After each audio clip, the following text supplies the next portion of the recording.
Ayan, so ito yung ano natin. Ito yung 4x4 by 8 feet natin na pins concrete post molder na fix. Ito po ay fix. Okay? So adjustable din ito. Yan. Adjustable yan din siya. Diba? So saan nyo ilalagay yan? Diyan eh, patakilid nyo lang yan. Patakilid nyo lang yan dyan. Yan. Tingnan natin dito. Kung saan nila banda mailalagay yan.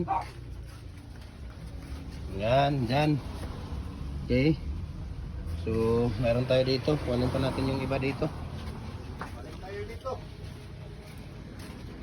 So, ito. Kunin nyo muna itong ano, ito mga plates yan eh. Plates. Itabi nyo muna yan. Yun muna yung kunin niyo yung 4 holes na fix din. Yan, itabi nyo muna yan dyan. Yan, plates ng electric hollow blocks machine yan, plates. Okay. Yan. So yan, hilain mo yan. Ay, iano mo yan dong. Dahil Bumba? ayan. So yan po ay 4x4 by 8 feet na fix. So adjustable yan. Pwede na yan hilain. Sige, hilain nyo. Ayan, di ba? So 4x4 by 8 feet natin na fix yan. Pwede ka na gumawa din dito. 4 feet, 5 feet, 6 feet, 7 feet hanggang 8 feet. Okay? Dahil ito po ay ano po ito? Dual. Pwede kang gumawa din dito ng tawag dito yung pins concrete post at dragon fruit post natin. Okay?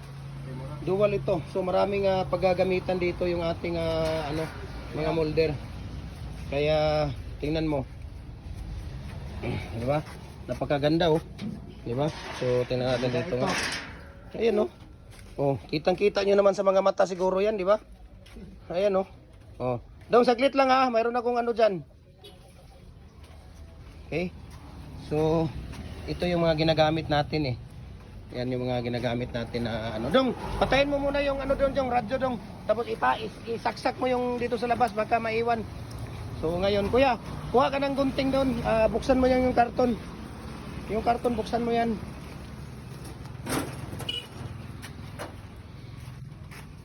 So dito, marami tayo dito na mga molder din. Ano, yung ano natin dito.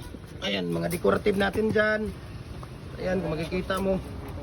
Ayan, lower blocks, concrete bricks, hollow blocks. Ayan, para ilawin mo yan dong. Ilawin mo na yan. O yan, oh, kitang-kita nyo. Oh, di ba? Ayan, may mga lower blocks tayo na number 4. Mayroon na number 5 dito.